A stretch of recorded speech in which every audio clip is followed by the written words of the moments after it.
Bharatiya Janata party Balotra जिले द्वारा आयोजित आज इस प्रेस वार्ता में यहाँ उपस्थित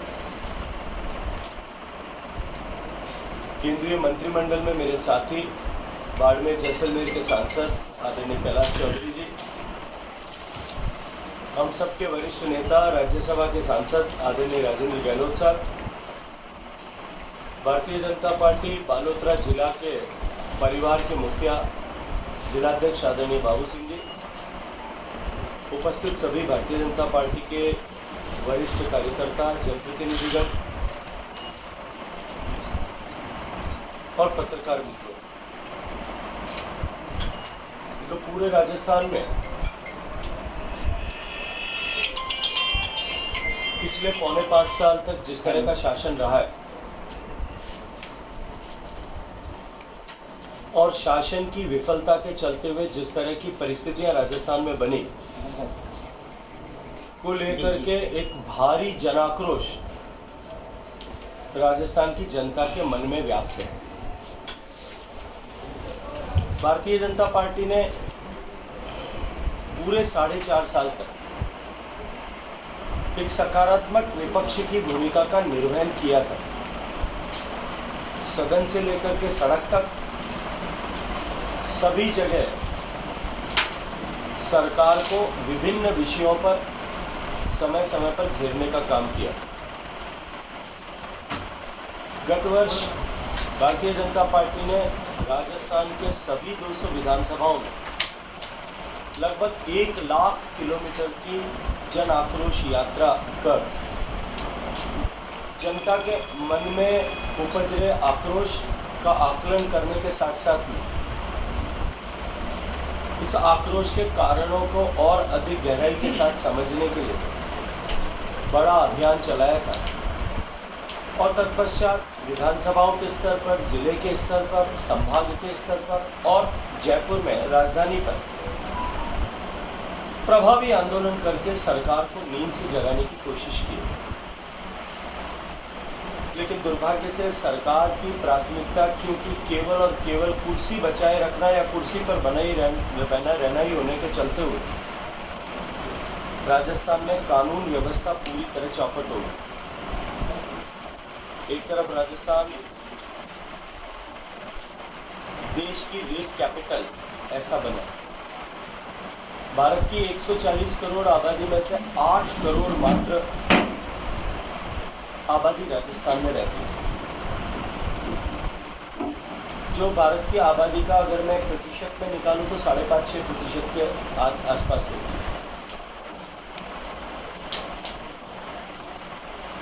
5.5% आबादी के होते हुए राजस्थान में देश में होने वाली कुल बलात्कार की घटनाओं में से 22% घटनाएं केसेस राजस्थान में रजिस्टर हुई, जबकि पहले राजस्थान की न तो ऐसी तासीर थी न ऐसी संस्कृति थी। इस सरकार की अकर्मण्यता और विफलता के चलते हुए राजस्थान में महिलाओं को इस तरह के अपमानजनक दौर से गुजरना पड़ा। ठीक इसी तरह से लगातार होने वाले पेपर लीक के चलते हुए राजस्थान के युवाओं का भविष्य अंधकार में है। किसान बदहाल है। एक तरफ समय पर बिजली न मिल पाने के कारण से वर्तमान फसल चक्र में किसान की फसल पूरी तरह से चौपट हो गई। खरीफ की फसल अव्वल तो जो वर्षा जल पर आधारित थी, बरसात की अगस्त में कमी होने के कारण से और अनप्रेसिडेंटेड सूखा अगस्त निकलने के कारण से बरसात की फसल, सावनु फसल सारी बर्बाद हुई। और जिनके पास सिंचाई की क्षमता और उपलब्धता थी, ट्यूबवेल से पानी निकाल करके जो लोग सिंचाई कर रहे थे, बिजली के अनुपलब्धता के कारण से 6 घंटे बिजली देने का दावा और वादा करने वाली सरकार 60 मिनट भी अनइंटरप्टेड एग्रीकल्चर बिजली नहीं दे पाई। उसके चलते हुए लोगों के किसानों की फसलें उनके आंखों के सामने देखते देखते सूख गई। खरीद में भी जिस तरह से राजस्थान देश का सबसे ज़्यादा बाजरा उत्पादन करने वाला प्रदेश है, हमारे पड़ोस में मध्य प्रदेश में, हरियाणा में, गुजरात में, तीनों प्रांतों में वहाँ की सरकारों ने एमएसपी पर बाजरे की खरीद की। ये मोदी सरकार की नेमत थी कि कभी हम कल्पना नहीं कर सकते थे कि बाजरे का जो एमएसपी है वो गेहूं और चावल से ज़्यादा हो। जहाँ एक तरफ हमारे पड़ोस के प्रांतों के किसानों का बाजरा 2200-2300 रुपये में एमएसपी पर खरीदा गया, वहीं राजस्थान के किसान को 1200 रुपये से भी कम कीमत में अपना बाजरा यानी 1000 रुपये प्रति बोरी का नुकसान इस सरकार की अकर्मण्यता के कारण से उठाना पड़ा। इसके अतिरिक्त भी जिस तरह से राजस्थान में तुष्टीकरण हावी हुआ, जिस तरह से बहुसंख्यक समाज की मान्यता के केंद्र बिंदुओं पर हमला किया गया सुनियोजित रूप से, उनके 30 त्योहारों पर प्रतिबंध लगाए गए, वहीं दूसरी तरफ तुष्टीकरण करते हुए अपने वोट बैंक को साधने के लिए समाज विशेष के त्योहारों पर भी तो चाक चौबंद व्यवस्थाएं की ही गई, लेकिन उसके साथ साथ में पीएफआई जैसे संगठन जिस पर बाद में भारत और भारत के बाद में अन्य कई देशों ने प्रतिबंध लगाए, इस राजस्थान में पुलिस की व्यवस्था और संरक्षण में उनके जुलूस निकाले गए, मंदिर तोड़े गए, मंदिरों को क्षत-विक्षत किया गया, भगवान की झांकियों और शोभा यात्राओं पर पथराव हुए। इस सब को लेकर के राजस्थान की जनता बहुत दुखी है। एक तरफ जहां माननीय मोदी जी की सरकार में गरीब को गणेश मानकर और गरीब को पॉलिसी प्लानिंग का केंद्र बिंदु मान करके, नीति निर्धारण का केंद्र बिंदु मान करके काम हुआ और सामान्य मानवी के जीवन में परिवर्तन लाने के लिए जो योजनाएं प्रारंभ की गई, उनको सशक्त बनाने के लिए जो योजनाएं प्रारंभ की गई, महिलाओं के सशक्तिकरण के लिए जो योजनाएं प्रारंभ की गई, उन सब का परिणाम ये हुआ कि देश में जहां 13 करोड़ लोग एक तरफ गरीबी की रेखा से बाहर निकल करके मध्यम वर्ग में सम्मिलित हुए, वहीं देश की अर्थव्यवस्था ने भी इन सब के चलते हुए कई कदम छलांग लगा करके आगे बढ़ने का काम किया। हम 10वीं से 5वीं अर्थव्यवस्था पर पहुंचे और अब 5वीं से तीसरी अर्थव्यवस्था पहुंचने की दिशा में बहुत तेज गति के साथ आगे बढ़ रहे हैं। हम गर्व के साथ में कह सकते हैं कि कोरोना के बाद में उपजी हुई परिस्थितियों में जहां वैश्विक मंदी का दौर था और पूरी दुनिया की सभी बड़ी अर्थव्यवस्थाएं आज भी उस मंदी के दौर से गुजर रही है, जूझ रही है, तब भारत एकमात्र ऐसा देश है जिसने न केवल मंदी पर काबू पाया, न केवल महंगाई पर काबू पाया, अपितु माननीय मोदी जी के नेतृत्व में जिस तरह से देश की सरकार ने वित्तीय प्रबंधन किया, समग्र रूप से सभी वर्गों को एक साथ सहयोग कर उनके संतुष्टिकरण के लिए काम करना और उनका हैंड होल्डिंग उस कठिन परिस्थिति में करना, हाथ पकड़ करके सहारा देना, चाहे वो गरीब 80 करोड़ लोगों को भोजन निःशुल्क देना हो, रेडी पटरी पर काम करने वाले ऐसे छोटे छोटे हमारे उद्योजक, कोई सब्जी बेचता होगा, कोई जूस का ठेला लगाता होगा, कोई और किसी तरह का छोटा सा काम करता होगा, उन सबको स्वनिधि योजना के माध्यम से सहयोग करना। भारत की अर्थव्यवस्था की बैकबोन एमएसएमई सेक्टर, जिसका बहुत बड़ा काम भी यहाँ बालोतरा में भी है, बिना एडिशनल कोलेटरल सिक्योरिटी के, बिना कुछ भी एडिशनल रहन रखे देश में 4.5 लाख करोड़ रुपया एमएसएमई को कोरोना के समय में एडिशनल फंडिंग के रूप में उस समय में दिया गया। सरकार ने जिस तरह से वित्तीय प्रबंधन उस दौर में किया, अपने टैक्स का में कटौती की, टैक्स भरने वाले लोगों को इंसेंटिव्स प्रदान किए, टैक्स भरने वाले लोगों को ब्याज में राहत जो है उद्यमियों को दी गई। इन सब के चलते हुए परिणाम ये हुआ कि भारत की इकोनॉमी आज सबसे तेजी से न केवल रिकवर हुई, अपितु वी शेप में रिकवरी करके सारे पैरामीटर्स, प्रोडक्शन से जो लेकर के एक्सपोर्ट से लेकर के कंजम्पशन तक, सारे पैरामीटर्स पर हमने नए बेंचमार्क 2020 के बाद में बनाने में सफलता प्राप्त की। भारत तेज गति से आगे बढ़ रहा है, लेकिन राजस्थान पिछले 4.5 साल में जहां था वहां से कई कदम पिछड़ करके निचले पायदानों पर पहुंच गया। सरकार की योजनाओं के इम्प्लीमेंटेशन में भी राजस्थान फिसड्डी साबित हुआ है। ऐसे में भारतीय जनता पार्टी ने पूरे प्रदेश में परिवर्तन की आंधी को खड़ा करने के लिए 4 कोनों से 4 यात्राएं प्रारंभ की। पहली यात्रा पार्टी के राष्ट्रीय अध्यक्ष माननीय जगत प्रकाश जी नड्डा के सानिध्य में सवाई माधोपुर के त्रिनेत्र गणेश मंदिर से प्रारंभ हुई। भगवान गणेश की आराधना करके उस यात्रा को प्रारंभ किया। दूसरी यात्रा सुदूर वनवासी अंचल में डूंगरपुर जिले में आदिवासियों के बड़े तीर्थ बेनेश्वर धाम से शुरू हुई। तीसरी यात्रा हमारे पश्चिमी राजस्थान में, जो यात्रा आज आपके शहर में है, सामाजिक समरसता के प्रणेता बाबा रामदेव जी के पवित्र स्थल रामदेवरा से प्रारंभ हुई। और चौथी यात्रा पंजाब के सीमा पर हनुमानगढ़ जिले में गोगा मेडी से केंद्र से प्रारंभ हुई। चारों यात्राएं, लगभग सभी यात्राएं 50 विधानसभा में जाएगी और 50 विधानसभाओं का दौरा कर लोगों के मन में जो आक्रोश है, उस आक्रोश को परिवर्तन के संकल्प में परिवर्तित करने के लिए काम करेगी। जिस तरह का रिस्पॉन्स इन यात्राओं को मिल रहा है, मैं क्योंकि पहले दिन से यात्रा का साक्षी रहा हूँ। माननीय नड्डा जी के साथ में जब यात्रा प्रारंभ हुई थी, मैं और माननीय कैलाश जी उसमें साथ थे। जब दूसरे दिन की यात्रा बेनेश्वर से प्रारंभ हुई थी, तब भी मैं उस यात्रा के साथ रहा।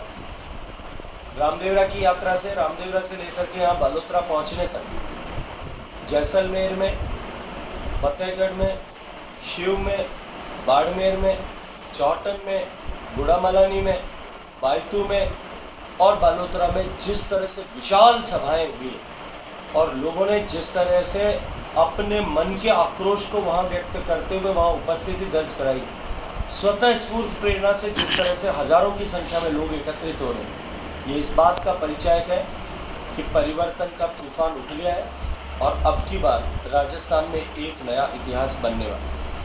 क्योंकि राजस्थान की परिस्थितियां भयावह हैं, जैसा मैंने कहा, किसान बदहाल है, युवा परेशान है, भ्रष्टाचार का कलंक राजस्थान के माथे पर लगा है, तुष्टीकरण की राजनीति के चलते हुए राजस्थान में बहुसंख्यक समाज अपने आप को ठगा हुआ महसूस कर रहा है। ऐसी परिस्थिति में आप पत्रकार मित्रों का भी लोकतंत्र का चौथा स्तंभ होने के नाते जिम्मेदारी कि समाज के इन विषयों को ट्रांसपेरेंसी के साथ में आप उठाएं और जो है समाज को जागरण करने और इस परिवर्तन के संकल्प को सिद्ध करने में हमारा सहयोग करें। आप सबका अभिनंदन। पिछले लंबे समय से अशोक गहलोत द्वारा आप पर आरोप प्रत्यारोप लगा रहे, इसको लेकर आप क्या कहना चाहोगे? कह दो भाई, मुझे लगा कोई आप यात्रा से संबंध है तो मैं अशोक जी, जितनी मेरी उम्र है, 55 साल उम्र हुई है मेरी, उससे 4-5 साल कम ही अशोक जी की राजनीतिक आयु। वो उम्र में बहुत बड़े, अनुभव में भी बहुत बड़े, लेकिन 2019 के चुनाव में जिस तरह से एक तरफ उनकी नई बनी सरकार, जिस सरकार का मधुमास भी समाप्त नहीं हुआ, कुल 3-3.5 महीने बीते और राजस्थान की जनता ने माननीय मोदी जी को प्रधानमंत्री बनाने के लिए कांग्रेस पार्टी और उसके विचार को सिरे से नकार दिया। 25 की 25 सीटें कांग्रेस पार्टी जो है हार गई। और उससे आगे बढ़ कर के जब उनके पुत्र, उनके चुनाव के लिए उन्होंने अपनी सारी पिछले 50 वर्षों की राजनीतिक तपस्या को स्टेज पे लगाया, जब जोधपुर की जनता ने मोदी जी को प्रधानमंत्री बनाने के लिए उसको भी नकार दिया, मुझे लगता है कि उसके कारण से जो खींच और खिसियार वो गाहे बगाए उनके सदवचनों से बाहर निकलते रहते हैं। परिवर्तन यात्रा को लेकर 4 चरणों में शुरू हो गई है, काफ़ी विधानसभाओं में सभाएं भी हुई आपकी। अभी तक सर पब्लिक का क्या रेस्पॉन्स आ रहा है? कितनी सीटों के साथ अब सरकार बना रहे हैं? देखिए, मैंने कहा कि मुझे 4 में से 3 यात्राओं के साथ प्रत्यक्ष रहने का सौभाग्य प्राप्त हुआ है। चौथी में भी आगे कल से लेकर के मैं चौथी यात्रा में सम्मिलित रहूँगा और मैं अपने छोटे से लगभग 30 साल के सामाजिक राजनीतिक अनुभव के आधार पर ये कह सकता हूँ, सामान्यतया कोई जनप्रतिनिधि चुना जाता है, कोई स्थानीय सरकार चुनी जाती है, 5 साल के कालखंड में छोटी मोटी नाराजगी उसको लेकर के हो सकती। अब की बार नाराजगी नहीं, जनता में आक्रोश है। किसान थका हुआ महसूस कर रहा है, युवा उसके साथ धोखा हुआ ऐसे महसूस कर रहे हैं, महिलाएं अपने आप को असुरक्षित महसूस कर रही हैं, और बहुसंख्यक समाज अपने आप को दबा कुचलाने का प्रयास हो रहा है ऐसा महसूस कर रहा है। जनता के मन में आक्रोश है। साथ जब जनता आक्रोशित होकर मतदान करती है तो मैं ये मानता हूँ, मेरे अनुभव के आधार पर मेरी व्यक्तिगत राय है कि 2013 का जो परिणाम था वो ट्रेलर था, अब की बार उससे भी कहीं आगे था। सर, स्टालिन के बयान जो आए हैं इसके संदर्भ में आपका कानून के रूप से क्या सज़ा होनी चाहिए? जैसे ऐसे बयान आने वाले समय में रुके करें, एक जैसे स्टालिन ने जब बयान दिया कि डेंगू मलेरिया की तरह नष्ट किया जाना चाहिए, समाप्त करना चाहिए, जैसे देखिए कानून के स्तर पर काम करता है और कानून पर क्या क्या हो सकता है इस पर मुझे लगता है कि कोई संविधान के विशेषज्ञ या क्रिमिनल प्रोसीजर को स्टडी करने वाले ज़्यादा गहराई से बता सकते एक कॉमन मैन की तरह से। हैं। लेकिन ये जो विश्वमन उदयनिधि स्टालिन ने किया, जो मंत्री भी हैं और मुख्यमंत्री के पुत्र भी हैं और मुख्यमंत्री के पौत्र भी हैं, ये बात वहीं तक नहीं थी। कांग्रेस पार्टी के सबसे वरिष्ठ नेताओं में से एक और देश के सबसे ख्यातनाम वकीलों में से एक पी चिदम्बरम साहब, उनके पुत्र जो मंत्री भी हैं उन्होंने भी इसी तरह का स्टेटमेंट और उस स्टेटमेंट को एंडोर्स किया। माननीय खड़गे साहब जो कांग्रेस पार्टी के राष्ट्रीय अध्यक्ष भी हैं और राज्यसभा में प्रतिपक्ष के नेता भी हैं, उन्होंने पहले खुद में भी कहा था कि मोदी जीता तो सनातन और स्ट्रांग हो जाएगा, इसलिए मोदी को हराना। और तुरंत उनके पुत्र ने भी उदयनिधि स्टालिन के बयान को एंडोर्स करते हुए कहा कि इसको जितना जल्दी समाप्त किया जाए उतना अच्छा। एक और नेता है ए राजा साहब, आप लोग शायद भूल गए होंगे, 2G स्पेक्ट्रम केस जो हुआ था उसके अभियुक्त के नाते कई दिन तक तालियों के पीछे थे। उन्होंने इससे भी आगे बढ़ करके बात की कि ये डेंगू और मलेरिया नहीं है, ये HIV और कैंसर जैसी घरेलू बीमारी है, इसको तुरंत समाप्त किया होना चाहिए। ये सब जो है कांग्रेस पार्टी और ये जो घमंडिया संगठन बना है, जो इंडी अलायंस बना है, उस इंडी अलायंस की मानसिकता का द्योतक है। और ये मानसिकता जो विभिन्न व्यक्तियों द्वारा प्रकट की गई। मेरा प्रश्न आपके माध्यम से कांग्रेस पार्टी के नेताओं से ये, मैं आपसे आग्रह करूंगा कि अवसर मिले तो अवश्य पूछिएगा, अवसर मिलेगा कि नहीं मिलेगा मुझे पता नहीं, मिले तो अवश्य पूछिएगा कि आपका कांग्रेस पार्टी का इस पर क्या स्टैंड। एक तरफ उनके युवराज पैंट बुशर्ट के ऊपर जनेऊ पहन करके अपने आप को हिंदू घोषित करने की कोशिश करते हैं, शिवालय में उल्टे बैठ करके और शिवलिंग पे जल चढ़ाने का अभिषेक करने की कोशिश करते हैं और अपने आप को हिंदू बताने की कोशिश करते हैं। वहीं उनके साथी सहयोगी उनकी पार्टी के राष्ट्रीय अध्यक्ष सनातन संस्कृति जो धर्म की जय हो, अधर्म का नाश हो, प्राणियों में सद्भावना हो और जगत का कल्याण, इस मूल मंत्र के साथ में जो संस्कृति आगे बढ़ती है, उस संस्कृति की डेंगू से, मलेरिया से, कोविड से, HIV से, ऐसी बीमारियों से तुलना करना मुझे लगता है कि उनकी मानसिक बीमारी और दिवालियापन और जितनी सजा कानून देगा, मुझे लगता है कि जनता जो है देश की, उससे बड़ी सजा इस तरह की मानसिकता के लोगों को अवश्य देगी।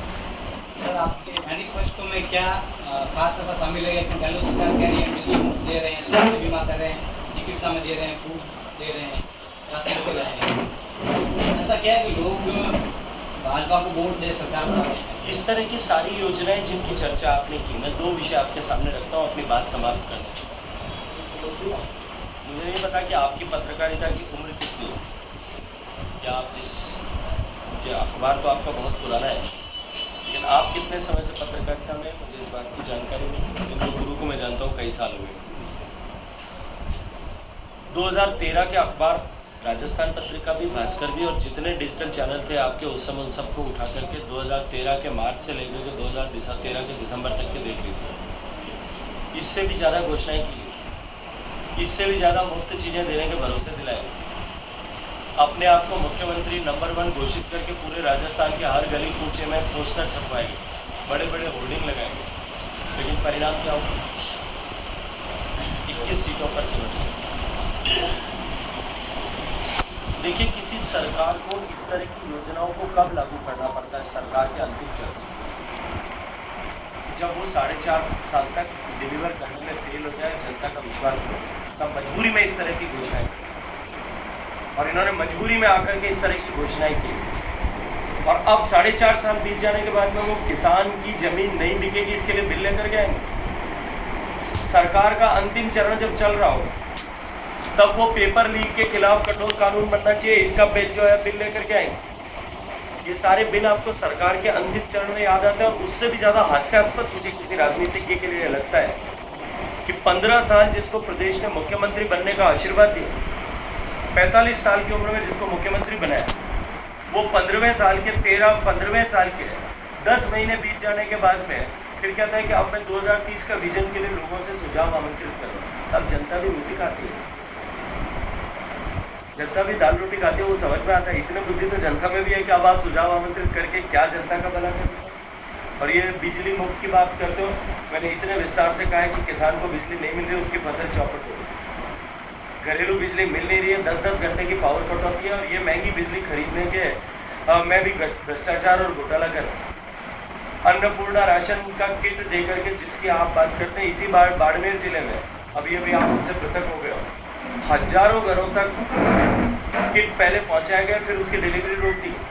जैसलमेर में 24,000 किट पहुंचाए गए, बाद में डिलीवरी रोक दी गई, क्योंकि सरकार की लेबोरेटरी में टेस्ट करने पर ही वो सारे जितने भी इंग्रेडिएंट्स उसमें थे, धनिया, हल्दी, मिर्ची और नमक, सब स्टैंडर्ड। हमारे पूर्वज ये कहते थे कि नमक तो कम से कम शुद्ध रखो। अशुद्ध नमक आपके घर में बेचने का पाप किसने किया? मैं आपसे एक प्रश्न पूछता हूँ, आप पत्रकार मित्र भी सामान्य नागरिक की तरह सोचिए। आपके और मेरे घर में जो भोजन बनता है, उसके इंग्रेडिएंट्स मार्केट में शुद्ध बिके, मिलावटी सामान न बिके, इसको रोकने की जिम्मेदारी किसकी है? सरकार की जिम्मेदारी। कोई एक महाजन अगर सड़क पे बैठ करके दुकान चलाता होगा, कोई व्यापारी छोटी दुकान चलाता होगा, वो अगर कोई धनिया मिलावटी बेच दे और उसके अगर घर पे जो है दुकान पर रेड हो, सामान सीज हो और सीज होने के बाद में नकली पाया जाए, उसको उठा करके जेल कौन बेचता है? गहलोत साहब फोटो लगा करके खुद का, और धनिया गधे की लीद मिला हुआ धनिया बेच रहे, हल्दी सब स्टैंडर्ड बेच रहे, मिर्ची बेच रहे हैं। आप सबने वीडियो देखे होंगे किस तरह की मिर्ची आ रही है, नमक मिलावटी बेच रहे हैं, उसके बाद में टेस्ट नहीं हुए, तो उसके बाद में जितनी चीज़ें सब कचरा बेच रहे हैं, उसके खिलाफ कोई क्रिमिनल प्रोसीजर में कार्रवाई क्यों नहीं हो रही? ये सब चीज़ें प्रूव हो गई कि मिलावटी है, उसके बाद में इस पर कानूनन कार्रवाई होनी चाहिए कि नहीं होनी चाहिए? मिलावट के कानून के तहत उसके ऊपर कार्रवाई होनी चाहिए कि नहीं होनी चाहिए? आपके घर में वो किट किसने भेजा है, उसके खिलाफ कार्रवाई होनी चाहिए कि नहीं होनी चाहिए? जिसकी फोटो लगी हुई है उसके खिलाफ होनी चाहिए कि नहीं होनी चाहिए? इस मखौल बना दिया सिस्टम का। और उस नकली सामान 24,000 घरों के लोगों के, पहले तो 270 रुपए का किट 370 में खरीदते हैं, 100 रुपए का भ्रष्टाचार करते हैं, उसमें भी नकली सामान बेचते हैं, और फिर एक कॉन्ट्रैक्टर को वार्निंग देकर के आपने छोड़ दिया। ऐसा कैसे संभव हो सकता? एक आखिरी सवाल पूछूंगा आपका। अटल बिहारी जी का ड्रीम प्रोजेक्ट था नदी से नदी जोड़ने का। आप केंद्रीय जल मंत्री हैं, अब वो स्टेज किस स्टेज पे पहुंच रहा है? कहाँ नदियाँ जोड़ी राजस्थान के लिए, उसके लिए क्या कुछ आपने किस स्टेज पे काम किया? देश में 30 लिंक आइडेंटिफाई हुए थे, जिसमें एक राजस्थान का था, जिसको राजस्थान और मध्य प्रदेश के बीच सहमति न बन जाने के कारण 2004 में ही वाइप ऑफ कर दिया था, समाप्त कर दिया। 15 लिंक्स पर हमने, क्योंकि 2004 में दुर्भाग्य से अटल जी की सरकार चली गई और 4 से 14 तक की सरकार ने इस योजना को बंद कर दिया। 2015 में वापस उस कमेटी ने काम करना शुरू किया और उसके ऊपर 30 लिंक्स में से 15 की डिटेल प्रोजेक्ट रिपोर्ट बनाई और राज्यों के साथ में साझा की। शेष बची हुई 14 की प्री फिजिबिलिटी रिपोर्ट बना करके राज्यों के साथ में साझा की। जल क्योंकि हमारे संविधान की व्यवस्था के अनुरूप राज्यों का विषय है, इसलिए राज्य आपस में सहमति बना करके एमओयू करें, उसके बाद में उस योजना पर काम शुरू हो सकता है। मैं अभिनंदन करना चाहता हूं उत्तर प्रदेश के माननीय मुख्यमंत्री योगी जी और मध्य प्रदेश के माननीय मुख्यमंत्री शिवराज सिंह की कि उन्होंने भारत सरकार के साथ बैठ करके माननीय प्रधानमंत्री जी की पावन उपस्थिति में MOU किया है और केन और बेतवा नदियों को जोड़ने का कार्य की दिशा में हम आगे बढ़ते हैं। राजस्थान में पार्वती, काली सिंध और चंबल इन तीनों नदियों को जोड़ करके मध्य प्रदेश और राजस्थान के बीच में एक नई परियोजना बनाना, जिसे प्रारंभिक रूप से जो है फ्रीज कर दिया गया था, वाइप ऑफ कर दिया गया था 2004 में। उसको हमने प्रारूप बना करके दोनों राज्यों की सैद्धांतिक सहमति अधिकारी के स्तर तक बना दी। 40,000 करोड़ की इस परियोजना में राजस्थान को 2,500 MCM पानी मिलेगा, जिससे 13 जिलों के पीने के पानी की अगले 40 साल की गारंटी हो। और उसके अतिरिक्त लगभग 7 लाख एकड़ जमीन राजस्थान में सिंचाई के अधीन जो है नहीं आएगी। राजस्थान सरकार उस पर भी राजनीति कर रही है और लाखों किसानों के जीवन और करोड़ों लोगों को पीने के पानी पर राजनीति करके उसको रोकने का प्रयास कर रही है। मुझे पूरा विश्वास है कि सरकार बनने के बाद में प्राथमिकता के आधार पर राजस्थान इसको सहमति करेगा और भारत सरकार के सहयोग से योजना पूरी होगी। ये नदी जोड़ने का दूसरा प्रकल्प होगा। ठीक इसी तरह से इसके अलावा भी 4 और प्रोजेक्ट जो हैं वो ऑलमोस्ट राइप ऑफ जो बिल्कुल एकदम निर्णय के अंतिम दौर में चल रहे हैं, शीघ्र उस पर धन्यवाद।